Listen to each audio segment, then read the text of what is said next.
નરેન્દ્ર મોદી આજે 75 વર્ષના થઈ ચૂક્યા છે.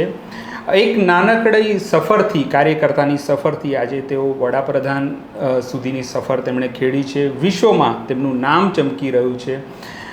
વડાપ્રધાન નરેન્દ્ર મોદીના શાસનમાં કેટલાક ગાબડા પણ છે, પરંતુ તેમની અદ્વિતીય લોકચાહના છે જે આજે આપણને દેખાઈ રહી છે. સોશિયલ મીડિયા પર તેના ઘણા વિડીયો સેલિબ્રિટીસે બનાવ્યા છે.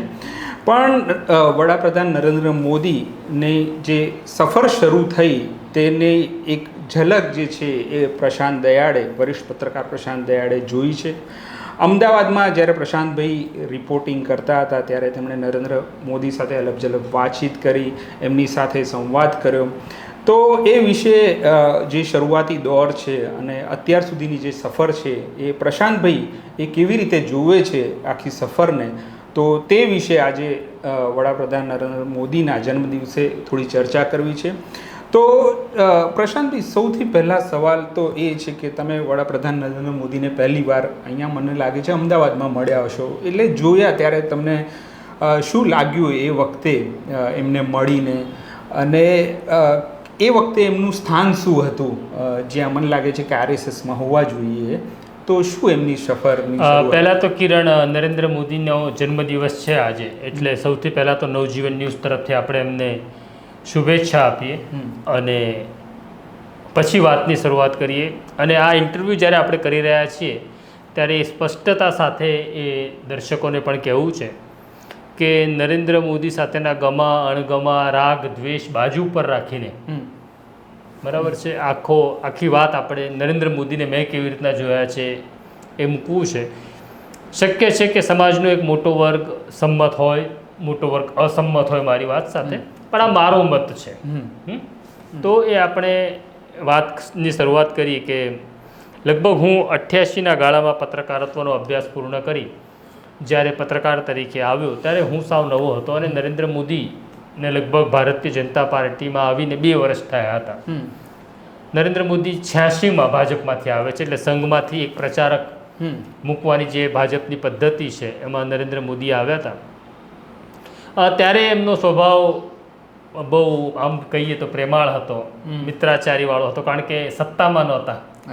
હા, કોંગ્રેસનું શાસન હતું રાજ્યમાં, અને હજી હમણાં જ એમણે થોડાક સમય પહેલાં, એટલે 1 વર્ષ પહેલાં 87માં એમણે કોર્પોરેશન ઉપર વિજય મેળવ્યો હતો. એ વિજય પાછળ ચોક્કસ નરેન્દ્ર મોદી કારણભૂત હતા, કારણ કે પહેલી વખત નરેન્દ્ર મોદીએ 86માં આવ્યા પછી 1 વર્ષ એમની પાસે હતું, અને અમદાવાદ કોર્પોરેશનની ચૂંટણી આવે છે અને ધર્મનો કેવી રીતના ઉપયોગ કરી શકાય એવો એક પ્રયોગ એમણે કર્યો હતો કે ચૂંટણીમાં ધર્મનો ઉપયોગ કરીએ તો શું થાય. કોર્પોરેશનની ચૂંટણી હતી એટલે સ્વાભાવિક છે કે તમે કોઈ પણ પાર્ટી હોય ગટર, પાણી, રસ્તાની વાત કરે, ઇન્ફ્રાસ્ટ્રક્ચરની વાત કરે, પણ નરેન્દ્ર મોદીનો જે પ્રચાર હતો એ જુદો હતો, વિશ્વએ જોયો નહોતો એવો પ્રચાર હતો. એમણે એક જ પ્રચાર કર્યો હતો કે અબ્દુલ લતીફને ભૂલશો નહીં. અબ્દુલ લતીફ એ જમાનાનો બહુ મોટો ડોન હતો, મુસ્લિમ હતો, બરાબર છે, લતીફ નામ ઉપરથી જ ખબર પડે છે. અને લોકોને એ જે ડર આપવો અને ધર્મ, તમે હિન્દુ છો, એ આખી વાત બહુ સારી રીતના કન્વે થઈ, અને 87માં સત્તા મેળવે છે. આ ભારતની પહેલી કોર્પોરેશન હતી, મ્યુનિસિપલ કોર્પોરેશન હતી, જેમાં ભગવો લહેરાય છે. એટલે સ્વાભાવિક છે કે નરેન્દ્ર મોદીનું કદ આવ્યા એના કરતાં થોડુંક વધારે વધ્યું હતું, પણ પત્રકારો સાથે, કાર્યકરો સાથે એમની મિત્રાચારી બહુ સારી હતી.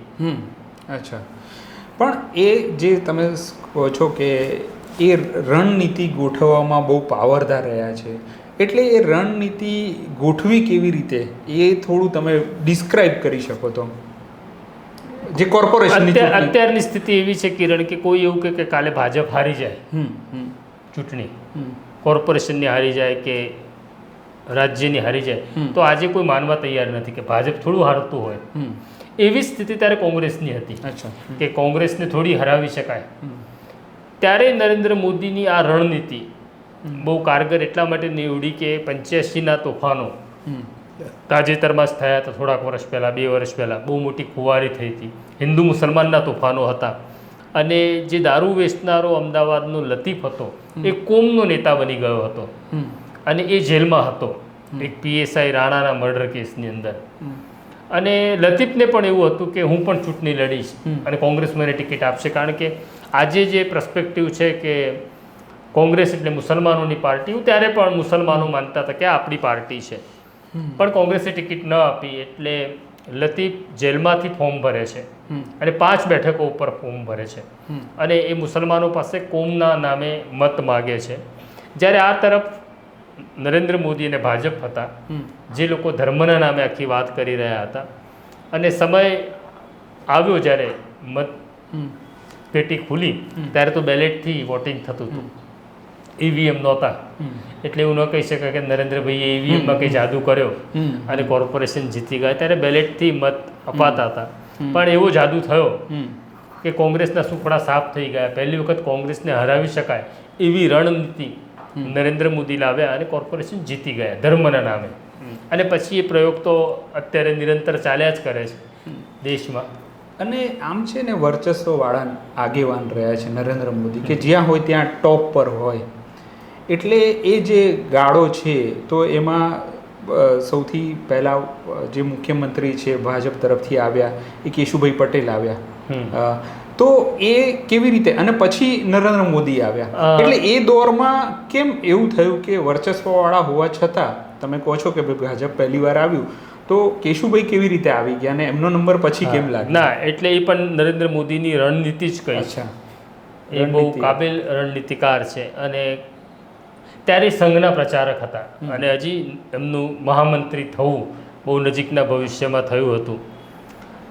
હવે કોર્પોરેશનની ચૂંટણી જીત્યા પછી પહેલી જ્યારે સરકાર બને છે એ તો 1990માં, આ પણ નરેન્દ્ર મોદીની જ રણનીતિ હતી કે કોંગ્રેસને એકલા હાથે ન હરાવી શકાય, કારણ કે કોંગ્રેસ હારતી જ નથી.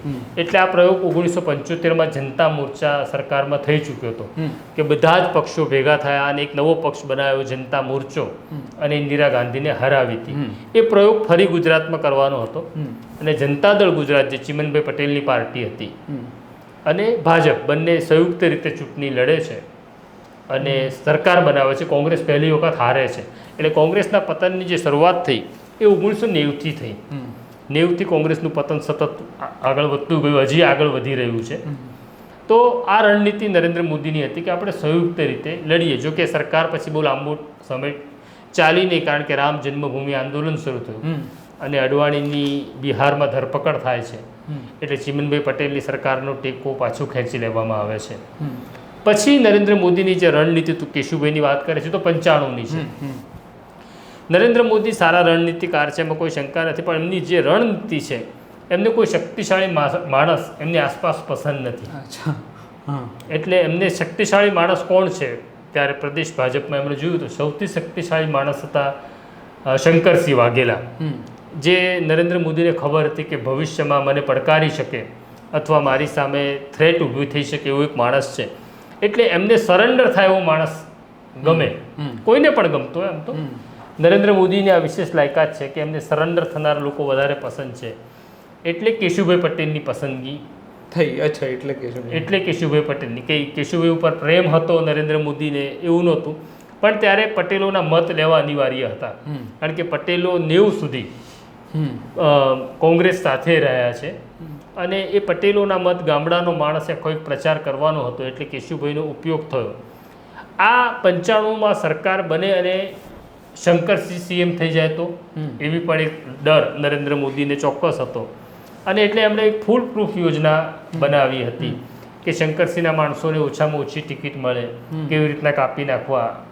કારણ કે જેટલા પણ રાજકીય કાર્યકર છે ને એનો કોઈનો કોઈ તો ગોડફાધર હોય છે, અને શંકરસિંહ અને કેશુભાઈ ભાજપને અહીં સુધી પહોંચાડવામાં એમનું યોગદાન તમે આજે પણ નકારી શકતા નથી.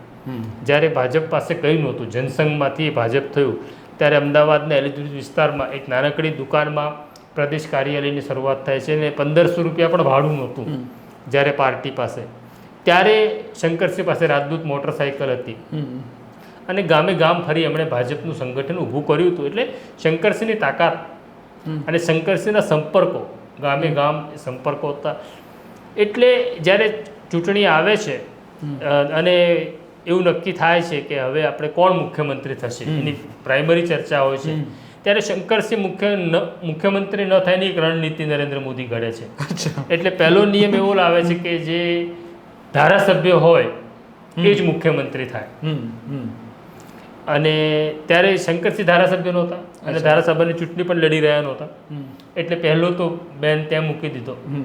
હવે આ નિયમ આવ્યા પછી કદાચ માની લો એવું થાય કે શંકરસિંહ સંસદ સભ્ય હતા. હવે શંકરસિંહ સંસદ સભ્ય હોય અને એવો વિચાર કરે કે ભાઈ હું ધારાસભા લડી નાખું, આ નિયમ આવ્યો છે પાર્ટીએ, તો એમણે એક બીજો નિયમ પણ લાવ્યા, એવો ઠરાવ કરાવી લીધો પાર્ટીમાં કે જે સંસદ સભ્ય છે ધારાસભાની ચૂંટણી નહીં લડે. એટલે શંકરસિંહને બે બાજુથી એમણે બ્લોક કર્યા. ચોક્કસ શંકરસિંહની નારાજગી હતી જ અને શંકરસિંહને લાગી રહ્યું હતું કે આ મને કટ્ટુ સાઇઝ કરવું, પણ એમની નરેન્દ્ર મોદીની રણનીતિ હતી. નરેન્દ્ર મોદીની જે સફળતા છે ને એનું એક કારણ એવું પણ છે કે આસપાસના શક્તિશાળી લોકોને ઓળખે છે અને એમને માપ પ્રમાણે વેતરી નાખે છે કે કોઈ શક્તિશાળી માણસ મોટો ન થાય. એ રણનીતિ બહુ જૂની છે એમની. પણ એ તો સારું છે કે અત્યાર સુધી એમની રણનીતિ સફળ રહી છે, હજુ એવું લાગે છે. પણ એક મીડિયા કર્મી તરીકે તમે એમને અનેક વાર મળ્યા હશો, અનેક વાર વાતચીત કરી હશે બીજા મીડિયા, તો મીડિયા કર્મી સાથેનો આજે એમનો વ્યવહાર તો આજે એવું કહેવાય છે કે એ પ્રેસ એવી રીતે નથી લેતા, પ્રેસ કોન્ફરન્સ એવી રીતે નથી કરતા, પત્રકારો સાથે એવી રીતે જે કેટલાક તીખા સવાલ છે એવા નથી લેતા પત્રકારો પર. પણ એ વખતે એમનું વલણ પત્રકારો સાથે કેવું હતું, પત્રકારો સાથે કેવી રીતે આ જે સમય હતો 90થી લઈ 95, 96, 97, એ એવો સમય હતો કે એક તો 95 સુધી સરકાર જ નહોતી. ત્યારે નરેન્દ્ર મોદીનો બહુ પત્રકારો સાથેનો સંબંધ હું એવું કહીશ કે સૌહાર્દપૂર્ણ હતો. એક એકને નામથી બોલાવવા, આ એમની એક ખાસિયત છે કે નામ યાદ રાખવા, બધાને વ્યક્તિગત રીતે મળવું. પણ છતાં જેમ જેમ સમય આગળ વધતો ગયો એમ એમની એરોગન્સી વધતી ગઈ. કારણ કે સત્તાની નજીક તમે જાઓ એટલે એવું થાય. પછી એમના ગમા અણગમા વધવા લાગ્યા પત્રકારોમાં. કારણ કે એમને ત્યારે પણ જે સવાલ પૂછે એવો પત્રકાર નરેન્દ્ર મોદીને ક્યારેય પસંદ ત્યારે પણ નહોતો. એટલે ધીરે ધીરે તમને ઇગ્નોર કરવા લાગે, એવી સ્થિતિ નિર્માણ થઈ. અને પછી તો એમણે જે કંઈ કર્યું, શંકરસિંહની સરકાર, કેશુભાઈની સરકાર પડી અને સુરેશ મહેતાની સરકાર આવી, ત્યારે શંકરસિંહના જે માણસો હતા એમની સાથે ધોતિયાકાંડ થાય છે, ઘણું બધું થયું. અને પછી 2001માં એ મુખ્યમંત્રી થઈ જાય છે. 2001માં એ મુખ્યમંત્રી થયા એટલે હું તો નરેન્દ્ર મોદીને 88થી 2001ના ગાળામાં એમના વચ્ચે જે ફેરફારો થયા એ જોયું. કેશુભાઈ પટેલ સુધીની જે સરકાર હતી ત્યાં સુધી એવું હતું કે મુખ્યમંત્રીને કોઈ પણ પત્રકાર મળી શકતો હતો. દર બુધવારે કેબિનેટ બેઠક હોય તો કેબિનેટ કેબિનેટમાં શું થયું એ વાત કરવા મુખ્યમંત્રી પોતે આવતા હતા. કેશુભાઈ હતા કે પોતે જ આવે અને બ્રીફિંગ આપે કે આજે કેબિનેટમાં આટલું થયું. માની લો કે કેબિનેટમાં કોઈ ખાસ નિર્ણય નથી લેવાયો તો પણ કેશુભાઈ પત્રકારને મળવા ખાસ આવે અને પત્રકારોની સાથે ચા નાસ્તો કરે, મજાક મસ્તી થાય, વાતચીત થાય. પછી નરેન્દ્ર મોદી આવ્યા અને નરેન્દ્ર મોદી આવ્યા પછી સૌથી પહેલું જે કામ થયું કે જે પત્રકારો એમને અહીં સુધી પહોંચાડવામાં બહુ મહત્વની ભૂમિકા અદા કરી હતી. કારણ કે એમની જે મિત્રચારી એમણે કરી હતી એન્કેશ કરતા હતા. પછી કેશુભાઈ સરકારની વિરુદ્ધ સમાચાર કેવી રીતના છપાવવા, કેશુભાઈની સરકારમાં કોણ સરકાર ચલાવે છે, કેશુભાઈ તો બિચારા ભોળા છે, આવો આખો જે માહોલ ઊભો કર્યો. પછી કેશુભાઈના શાસનમાં ભ્રષ્ટાચાર વધી રહ્યો છે, કેશુભાઈને કારણે પાર્ટી પકડ ગુમાવી રહી છે, આ બધું જ હાઈકમાન્ડ સુધી પહોંચાડવામાં એક પર્સપેક્ટિવ ઊભો કરવામાં પત્રકાર બહુ મહત્ત્વના હતા. તો એ પત્રકારોનો એમણે ભરપૂર ઉપયોગ કર્યો. પણ જેવા એ મુખ્યમંત્રી થયા એવા સચિવાલયના દરવાજા સૌથી પહેલા પત્રકારો માટે એમણે બંધ કરી દીધા. પછી આ બી સવાલ ના પૂછાયો કે આ કેમ બંધ કર્યા, પણ મળે જ નહીં ને. નરેન્દ્ર મોદી તમને મળે કોને કે જે નરેન્દ્ર મોદીને ગમતા સવાલ પૂછે છે એવા પત્રકારોને એકલામાં મળે, પોતાની ઓફિસમાં મળે, પોતાના બંગલે બોલાવે. તો એમણે બે ભાગ કરી નાખ્યા કે જે પત્રકાર સવાલ પૂછે છે મારો વિરોધી છે એટલે એવા પત્રકારને મળવાનું જ નહીં. સચિવાલય બંધ કરી દીધું, પ્રેસ કોન્ફરન્સ મુખ્યમંત્રીએ કરવાની બંધ કરી દીધી. અને મજાની વાત એવી છે કે જ્યારે એમનું ગોલ તો બહુ લાંબો હોય છે, નરેન્દ્ર મોદી કે આજનું વિચારતા નથી, એ 10 વર્ષ પહેલાંનું પ્લાનિંગ કરે છે. તો મને બરાબર એવું લાગે છે કે 2001માં મુખ્યમંત્રી થયા પછી એમણે વડાપ્રધાન થવાનું પ્લાનિંગ એ કરી લીધું. એટલે જેમ મુખ્યમંત્રી થવા માટે ગુજરાતના પત્રકારોનો ઉપયોગ કર્યો, એમના આગળના જે એમના સાથીઓ હતા, એ કેશુભાઈ હોય કે શંકરસિંહ હોય, એમને જે કંઈ નુકસાન પહોંચાડવાનું હતું માધ્યમો દ્વારા, એમાં ગુજરાતી પત્રકારોનો ઉપયોગ થયો. હું ત્યાં સુધી કહીશ કે કોઈક અંશે મારા જેવા પત્રકારોનો પણ ઉપયોગ થઈ ગયો. પણ આપણને પેલી સમાચારની ભૂખ હોય એટલે આપણને પોલિટિશિયન વચ્ચે ચાલતી બિટવીન ધ લડાઈ ખબર નથી પડતી. ઓકે. તો પછીનો જે સમય છે 2001 પછી, એમને ગોલ તો વડાપ્રધાન થવાનો હતો. એટલે પછી એમણે એક નવું શરૂ કર્યું કે દિલ્હીના પત્રકારોને ગુજરાત બોલાવે. અચ્છા. અને દિલ્હીના પત્રકારોને ગુજરાત બોલાવે, ગુજરાત સરકારના એ સ્ટેટ ગેસ્ટ થાય, અને પછી એમને દ્વારકા ફરવા લઈ જાય માહિતી ખાતું, સોમનાથ મંદિર બતાડે, રિવરફ્રન્ટ બતાડે, એવું બહુ બતાડે. એટલે ત્યાંના પત્રકાર બહુ પ્રભાવિત હતા દિલ્હીના. અને દિલ્હીના પત્રકાર પ્રભાવિત હતા. એ દિલ્હીના પત્રકારો જ્યારે ગુજરાત આવે ને મારા જેવા પત્રકારો સાથે વાત કરે તો મારો મત અને દિલ્હીના પત્રકારોનો મત જુદો પડે. ત્યારે પત્રકાર કહેતા ના યાર, તમે ઈરાદાપૂર્વક રાગ દ્વેષ રાખીને આ મુખ્યમંત્રી વિશે આવી વાત કરો છો. આ તો આના કારણે તો બહુ મોટું ડેવલપમેન્ટ છે. હવે ગુજરાતનું ડેવલપમેન્ટ જુઓ ને તો ભાજપ પણ નહોતું. ગુજરાત સરકારનો રોલ ના હોય એ પહેલાં જામનગરમાં રિફાઇનરી સ્થપાઈ ગઈ હતી, પછી વડોદરામાં રિફાઇનરી છે, GNFC છે ભરૂચમાં, આવું ઘણું બધું કામ થઈ ચૂક્યું હતું. એટલે આ ગુજરાતની પ્રજાનું શ્રેય હતું કે ગુજરાતની પ્રજા વેપારી છે. એમાં સ્ટેટ ગવર્મેન્ટે કંઈ બહુ કોઈ પણ સ્ટેટ ગવર્મેન્ટે કંઈ બહુ બઢાઈ કરવાની જરૂર નહોતી. એટલે આ બધું જ ચિત્ર એ હવે દિલ્હીના પત્રકારોને વેચી રહ્યા હતા, અને દિલ્હીના પત્રકારો એ વાત સ્વીકારી રહ્યા હતા કે હવે જે કંઈ સારું થઈ રહ્યું છે એ નરેન્દ્ર મોદીને કારણે થઈ રહ્યું છે, અને પત્રકારો સાથે એવું કોડિયલ છે. મજાની વાત એવી છે કે 2014માં એટલે 1 થી લઈને 14 સુધી બહુ બધા પત્રકારોને એમણે અહીંયા બોલાવ્યા, ભારતની બહારના. કારણ કે એમને છે ને પોતાનું સેલ્ફ માર્કેટિંગ આવડે છે. એનો એક ગુણ છે કે સારા માર્કેટિંગ મેનેજર છે. અત્યારે જો કોઈ કોર્પોરેટ કંપનીમાં હોત તો વિશ્વની નંબર 1 કોર્પોરેટ કંપની હોત, આવા માર્કેટિંગ મેનેજર હોત તો અત્યારે આપણે વિશ્વગુરુ તો મને લાગે થઈ જ ગયા છે. હા, એ રીતે તો આપણી ઓળખ થાય જ છે. હા. તો જ્યારે 2014માં એ પ્રધાનમંત્રી થાય છે, પ્રધાનમંત્રી થયા પછી સૌથી પહેલું કામ એમણે જે કર્યું દિલ્હી ગયા પછી, કે દિલ્હીના પત્રકારો માટે દરવાજા બંધ કરી દીધા અને દિલ્હીના પત્રકારોને મળવાનું બંધ કરી દીધું. આ મનમોહનસિંહને બોલતા આવડતું નથી, ગુંગા છે, ઢીંગલી છે, આવું બહુ બધું બોલ્યા એ, બરાબર છે. પણ એ જે ગુંગા છે, ઢીંગલી છે, પણ પ્રેસ સામે તો આવતા હતા, બરાબર છે. અહીંયા હતા ને ત્યારે એમણે એક નવી પ્રથા શરૂ કરી પત્રકારો માટે કે એવું થાય કોઈક દિવસ કે ચાલો ઇન્ટરવ્યૂ આપવો છે તો પહેલાં તમારે પ્રશ્નો આપી દેવાના. તમારા પ્રશ્નો જોઈને નરેન્દ્ર મોદી નક્કી કરે કે તમને ઇન્ટરવ્યૂ આપવો છે કે નહીં. અથવા તમારે 10 પ્રશ્નો પૂછ્યા છે, એમાંથી તમને એ કહેવામાં આવે કે આ 3 પ્રશ્નો ડિલીટ કરો, તો એ ડિલીટ થાય. હવે તો એવું થઈ ગયું છે કે દિલ્હીમાં એ તો પત્રકાર પરિષદ કરતા નથી, પણ ચૂંટણી આવે ત્યારે જરૂર પડે છે. તો જરૂર પડે છે જ્યારે પત્રકારોની હવે, ત્યારે કેમેરા પણ એમના જ લાગે છે, સરકારના કેમેરા લાગે છે, અને બધું જ સરકાર રેકોર્ડ કરે છે, ભલે તમે પ્રશ્ન પૂછતા હો. અને તમે એમના ગમતા માણસની યાદીમાં હો તો તમને ઇન્ટરવ્યૂ મળે. તમે એની ગમતા માણસની યાદીમાં નથી તો તમને ઇન્ટરવ્યૂ નથી મળતો. હા, પણ આ જે તમે કહો છો કે નરેન્દ્ર મોદી જે છે અહીંયા પણ હતા તો એમણે પત્રકારોને કન્વે કર્યા કે ભાઈ કેશુભાઈની સરકાર ખરાબ છે, એમાં આટલું ખરાબ છે. એ કન્વે એમણે રાજકીય નેતાઓની પણ કરાવ્યું. મને લાગે છે એ વખતે શીર્ષ નેતાઓ અડવાણી અને વાજપેયી હતા. ત્યાં સુધી પહોંચાડવા માટે પ્રસ્પેક્ટિવ આખો બનાવો કે કેશુભાઈની સરકાર ખરાબ છે, કે શંકરસિંહ ભ્રષ્ટ છે, શંકરસિંહના મલ્ટિપલ પ્રોબ્લેમ છે, એ તો માધ્યમોમાં આવ્યું ને.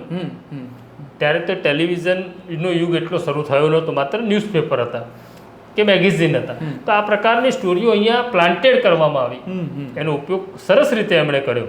હું તો એવું કહું છું કે એમણે તો કર્યો, પણ અમારા જેવા પત્રકારો એના માટે જવાબદાર તો છે ને કે તમે એનો હિસ્સો બને અને તમે એ કર્યું, તો એમને આવડે છે. પણ જે 2014માં જ્યારે વડાપ્રધાન બને છે, અહીંયાનું શાસન હતું, અહીંયા શાસનમાં ઘણી બધી, કોઈ પણ શાસન આટલું લાંબુ થાય તો એમાં ઘણા બધા ગાબડા હોય, એ હશે ગુજરાતમાં પણ તેમ છતાં એ દિલ્હીમાં ગડકરીની હાજરી હોય, સુષ્મા સ્વરાજની હાજરી હોય, રાજનાથસિંહની હાજરી હોય, તો એ વડાપ્રધાન પદના ઉમેદવાર બની શક્યા. એમાં એક કારણ એ પણ હતું કે એની જે આગળની ચૂંટણી હતી લોકસભાની, એમાં મને લાગે લાલકૃષ્ણ અડવાણી બહુ ઓછી સીટો મળ્યા એ વડાપ્રધાનના ઉમેદવાર, પણ એ કન્વે કરાવી શક્યા દિલ્હીમાં કે વડાપ્રધાન પદનો ઉમેદવાર હું છું. આટલા બધા જે દિલ્હીના નેતાઓ, એ કેવી રીતે થઈ શક્યું એક તો હશે? પહેલાં તો એવું છે, મેં કીધું એક સારા માર્કેટિંગ મેનેજર છે. હા. અને એ માર્કેટિંગમાં એ પણ ધ્યાન રાખે છે કે પોસ્ટર બોય પોતે જ હોય, પાર્ટી વિશે વાત નથી. નરેન્દ્ર મોદીનો આખો પ્રચાર તમે જુઓ પહેલાંથી રહીને હમણાં સુધીનો, તો કે ભાજપે આ કર્યું એને એ વિષય વેચવામાં નથી આવતો. નરેન્દ્ર મોદીએ આ કર્યું. તો 2002માં અહીંયા જે કોઈ કોમ્યુનલ તોફાનો થયા અને એના માટે નરેન્દ્ર મોદી ઉપર માસલા ધોવાયા કે આ નરેન્દ્ર મોદી જ સૂત્રધાર છે. એમણે ક્યારેય એ વાતને નકારી નહીં, કારણ કે જો એ આક્ષેપથી મને ફાયદો થતો હોય તે વાતને શું કામ મારે નકારવી જોઈએ. એટલે વિરોધીઓનો જે પ્રચાર છે એ પ્રચારને એમણે એન્કેશ કર્યો કે જો હું મુસ્લિમ વિરોધી છું એવું અખબારો કે પત્રકારો કહેતા હોય અને એનાથી મોટો હિન્દુ વર્ગ મને હિન્દુઓનો મસીહા માનતો હોય તો મને કંઈ એનો વાંધો જ નથી. તો આ પ્રકારની ડિસ્ક્રેડિટ એમના માટે ક્રેડિટ બની ગઈ હતી.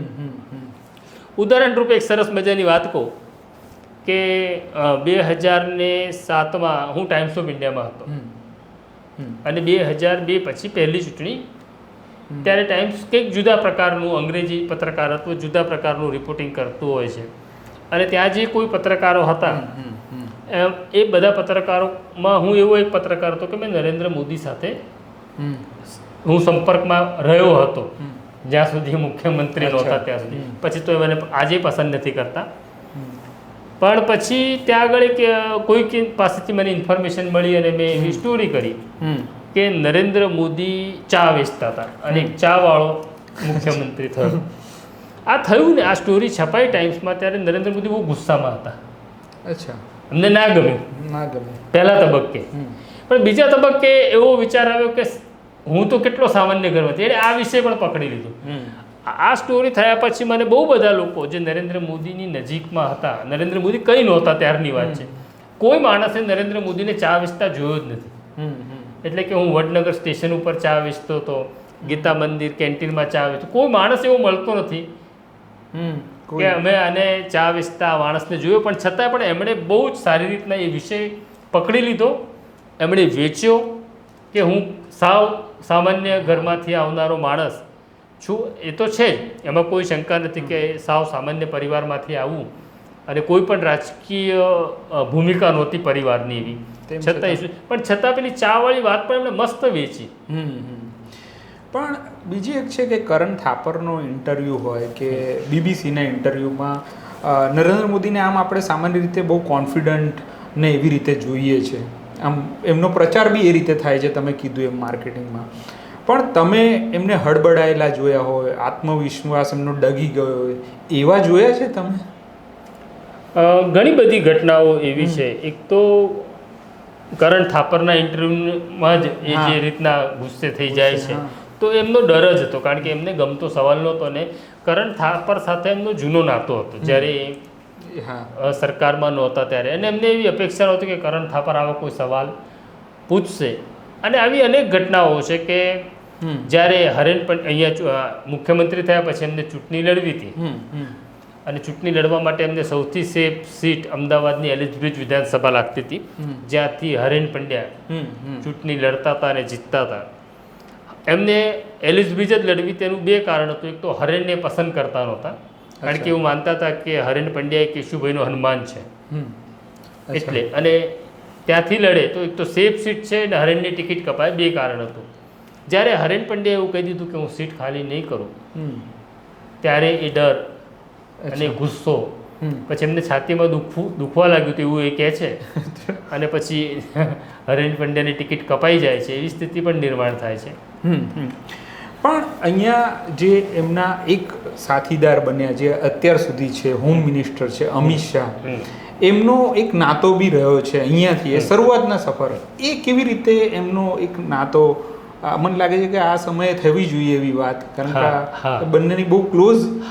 એટલે જેમ હરેન પંડ્યા કેશુભાઈના હનુમાન રહ્યા, એવી રીતના નરેન્દ્ર મોદીના હનુમાનની ભૂમિકામાં પહેલેથી અમિત શાહની ભૂમિકા રહી છે. અને અમિત શાહ નરેન્દ્ર મોદીના એવી વખતે સાથી રહ્યા કે જ્યારે ગુજરાતની અંદર, એટલે અમિત શાહનો માં જે કંઈ એમને પોટેન્શિયલ દેખાયું અને એમણે એમની સાથે કામ કરવાની બંને જણે સાથે શરૂઆત કરી, એ દરમિયાન અહીંયા ગુજરાતની અંદર બળવો થાય છે, શંકરસિંહ બળવો કરે છે અને એવી શરત લાદવામાં આવે છે કે નરેન્દ્ર મોદી ગુજરાત છોડી દે, એટલે મહામંત્રી ન રહે.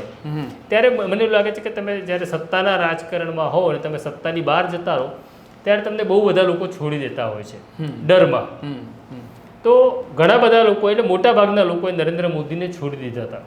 પણ અમિત શાહ એક એવા વ્યક્તિ હતા કે ગુજરાત બહાર એમને મૂકી દેવામાં આવ્યા છતાં પણ એ સંબંધ, એ હિંમતપૂર્વકનો સંબંધ અમિત શાહે રાખ્યો.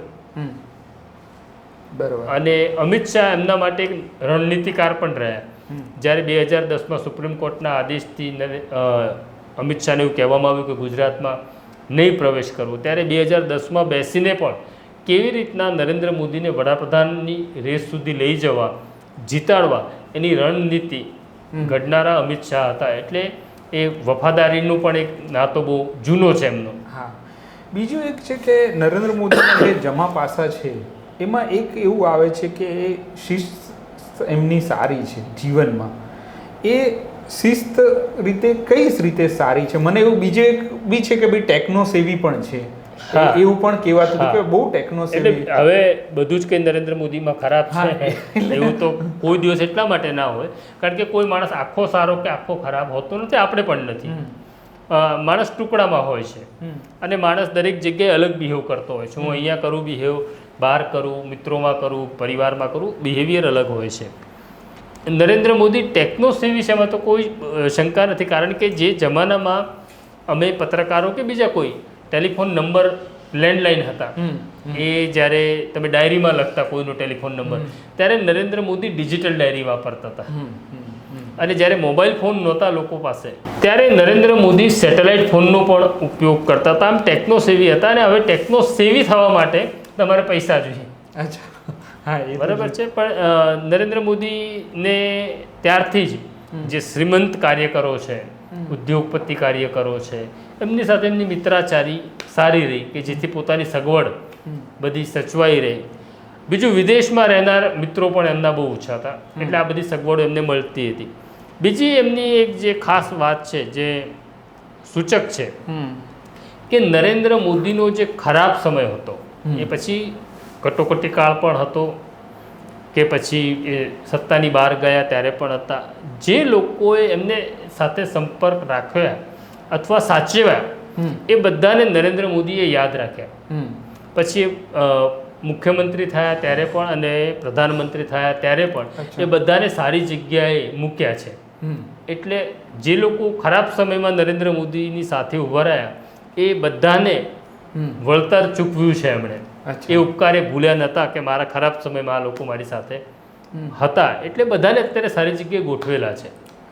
બીજું એક વસ્તુ કે એમની જાહેર જીવન તો આપણે બધાને ખબર છે કે શું કર્યું, કયા નિર્ણય લીધા, પણ એક અંગત લાઈફ જે છે, એમનો રસોઈયો કોણ છે, એ બધું છે ને હજુ સુધી આમ બહુ પ્રકાશમાં નથી આવ્યું, કાં તો એની બહુ ઓછી વાતો આમ આવે છે. નહીં, એટલે નરેન્દ્ર મોદીની એક ખાસિયત એવી છે કે એની અંગત વાતો, એટલે આ રસોઈમાં એ શું જમે છે, એમને શું ભાવે છે, બરાબર છે, એ જાહેર ન થાય એના માટે બહુ સાવચેત રહે છે. સાવચેત રહે છે અને એવી વસ્તુ એમને જાહેર કરતા નથી. પણ તે મને એક સવાલ નથી પૂછ્યો, પણ છતાં હું પણ કહી દઉં કે આ લાંબો ગાળો છે, 2001થી 2025 સુધી તમે મુખ્યમંત્રીથી પ્રધાનમંત્રી સુધી પહોંચો, એટલે ઘણા બધાને એવું લાગે છે કે આ પહેલાં ગુજરાતી એવા છે, તો એવું નથી. પહેલાં મોરારજી દેસાઈ મુંબઈ રાજ્યના મુખ્યમંત્રી હતા, ત્યાંથી વડાપ્રધાન થયા, એટલે બીજો ગુજરાતી માણસ આપણો એવો છે કે જે પ્રધાનમંત્રી સુધી પહોંચ્યો છે. પણ આ સફરમાં સફળતાનું શું સૂત્ર છે? ઘણા બધા કારણો હોય. તેનું એક કારણ મને એવું લાગે છે કે નરેન્દ્ર મોદીમાં છે ને માફ કરવાની ક્ષમતા નથી. અચ્છા. એ દુશ્મનને માફ નથી કરી શકતા, ઓકે, પ્રતિસ્પર્ધીને માફ નથી કરી શકતા, અને જે સાથે નથી એ સામે છે એને પણ એ માફ નથી કરી શકતા. અને માફ નથી કરી શકતા એના કારણે એને પૂરા કરે છે. એટલે એની સફર અથવા સફળતા પાછળનું આ કારણ બહુ મોટો એમનો ગુણ કહું કે અવગુણ કહો, એટલે હું એક થોડોક હાર્શ શબ્દ કહું તો એક પ્રકારની ક્રૂરતા એમનામાં છે કે દુશ્મનને માફ નહીં કરવું. પછી એ રાજકીય દુશ્મન હોય, વૈચારિક દુશ્મન હોય કે કોઈ પણ પ્રકારનો હોય, જે મારી સાથે નથી એ મારી સામે છે, અને જે સામે છે એને હું પૂરો જ કરીશ. એ જે એમનામાં એક છે માફ નહીં કરવાની વાત, એના કારણે સફળતા સુધી પહોંચ્યા છે. અચ્છા, એટલે તમે આને સફળતાનું સૂત્ર સૂત્ર એમનું સૂત્ર છે. એમનું. હા, એટલે આમાં એવું છે કે તમે સફળતા તરફ આગળ વધી રહ્યા હો તો ત્યારે કોઈક વખત તમને એવું પણ લાગે કે તમારી સાથે કામ કરનાર સાથે તમે સંમત નથી, તો તમે એવો અભિગમ પણ અપનાવી શકો કે શક્ય છે, આ એનો મત છે. પણ ના, નરેન્દ્ર મોદીમાં એવું મત નથી. હું જે કહું એ જ પૂર્વ દિશા તમારે માનવી પડશે, અને એ જ પૂર્વ દિશાને તમારે પૂજવી પડશે. એટલે નરેન્દ્ર મોદીની આખી ટીમમાં કોઈ ના પાડનારું નથી.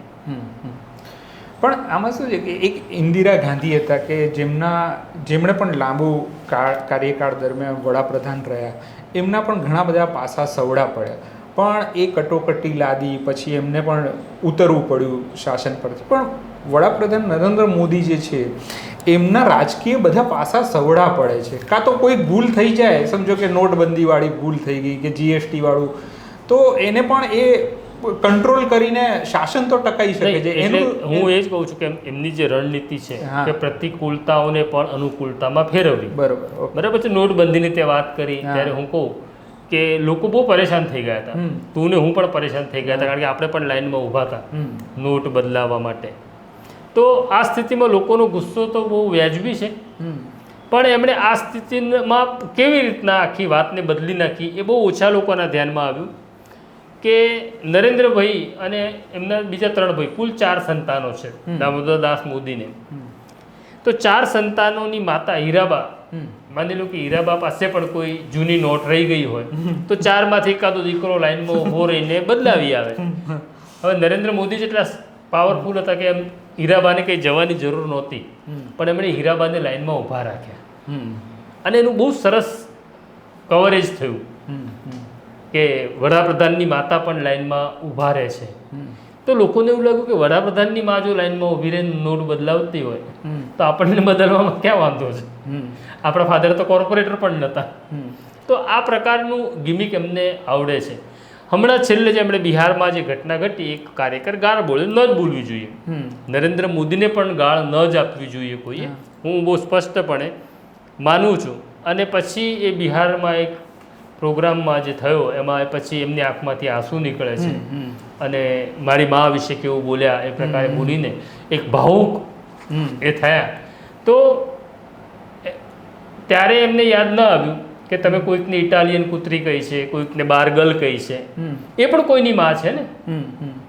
પણ આ બધું એમને વેચતા આવડે છે, અને સામે જે પ્લેયર છે ને એને વેચતા જ નથી આવડતું. એટલે એમના મોલમાં પણ માલ વેચવા જેવો છે, પણ એમને ખબર જ નથી પડતી કે આ એટલો મોટો વેપારી સામે ઊભો છે, એની સામે શું વેચવું. એટલે પોતે જ્યારે ફસાય છે ત્યારે કયો માલ કાઢીને વેચવો જેનાથી સહાનુભૂતિ મળે એમને બહુ સરસ આવડે છે. એટલે તમે કીધું છે એ છે ને, મને લાગે છે કે વિદેશના નેતાઓ છે, ટ્રમ્પથી માંડીને પુતિન, જિનપિંગ, હવે એમની સાથે બી જે વિડીયોઝ આવે છે, કેમેસ્ટ્રી જાણે જામી ગઈ હોય એમની, તો એનું રહસ્ય બી બધું આ જ છે કે માલ વેચતા આવડે. અને બીજો હવે એક છેલ્લો સવાલ, તમે ઘણી બધી વાતો કરી પ્રશાંતભાઈ, બહુ વખતથી આપણે 75 વર્ષ આ થશે ને ત્યારે એક ભાજપમાં પણ RSSમાં બધી જગ્યાએ ચર્ચા હતી કે 75 વર્ષે છોડી દેશે હવે. પણ આજે તો જે પ્રકારે બધા નેશનલ ચર્ચા હતી કે ઈચ્છા હતી બધે નેશનલ ને ઇન્ટરનેશનલ બધા લીડર્સના, સેલિબ્રિટીઝના બધા માય મોદી વિડીયો એવા આવી રહ્યા છે, તો હવે આ આગળ આ સફર ક્યાં સુધી પહોંચશે? જો હવે આના બે જવાબ. છેલ્લો સવાલ. હા, છેલ્લો સવાલ, પણ આના બે જવાબ આપીશ. કે જે લોકો નરેન્દ્ર મોદીને પસંદ નથી કરતા ત્યારે ઘણા બધા લોકો મને આવો સવાલ પૂછે છે કે યાર ક્યાં સુધી રહેશે આ માણસ. તો હું એક આધ્યાત્મિક જવાબ મારી પાસે છે કે હું તો કર્મના સિદ્ધાંતમાં માનનારો છું, પાપ પુણ્ય વિશે પણ વિચાર કરનારો માણસ છું. તો હું માનું છું કે આ માણસે ગયા જન્મે ખૂબ પુણ્ય કર્યું છે, તો એનું પુણ્ય નહીં વપરાય ત્યાં સુધી તો એ મુખ્યમંત્રી વડાપ્રધાન રહેવાના જ છે. એટલે ગયા જન્મનું પુણ્ય કેરી ફોરવર્ડ થયું છે, બરાબર છે, અને એ પુણ્ય એમને વડાપ્રધાન પદ પર રાખે છે. બીજી વાત હવે એવી છે કે 75 વર્ષવાળી જે વાત છે એ નિયમ તો એમણે જ ઘડ્યો હતો, પણ હવે નિયમ ચહેરો જોઈને નક્કી થતો હોય છે. અચ્છા, બરાબર છે કે વડાપ્રધાન હવે રહેશે કે નહીં રહે, કે સંન્યાસ લઈ લેશે, એ તો એમણે જ નક્કી કરવાનું છે. પણ મને એવું લાગે છે કે આપણે બહુ ઇલોજિકલ મારો જવાબ છે કે આપણે આ પ્રોગ્રામ કરી રહ્યા છીએ આજે, જે સાંજ સુધી ટેલિકાસ્ટ પણ થઈ જશે, પણ આમને છે ને પેલું આકાશવાણી ભગવાન બોલે જેમ આકાશમાં તેવી રીતના બોલવાની ટેવ છે. એટલે અચાનક એ કોઈ દૂરદર્શન ઉપર આવી જાય પાછા, જેમ નોટબંધીમાં આવી ગયા હતા અને આપણા શ્વાસ અદ્ધર કરી દીધા હતા. અમે આપણા શ્વાસ અદ્ધર કરી દેવાની અમને બહુ આદત છે. તો આવું કોઈક પાછા ક્યાંક પ્રગટ થઈ જાય દૂરદર્શન ઉપર અને કોઈ નવી જાહેરાત કરી દે તો નવાઈ નહીં, પણ એમના સ્વભાવ પ્રમાણે હું એવું માનું છું કે સત્તા છોડવી એમના માટે બહુ અશક્ય છે. બરાબર છે. હા, બસ પ્રશાંતભાઈ સાથેના આ હતા અનુભવ નરેન્દ્ર મોદી સાથેની જે એમણે સફર જોઈ. તો આ પ્રકારની સ્ટોરીઝ લઈને અમે નવજીવન ન્યૂઝ પર આવતા રહીશું. નમસ્કાર. વૈષ્ણવજન તો તેને કહીએ જે પીડ પરાઈ જાના.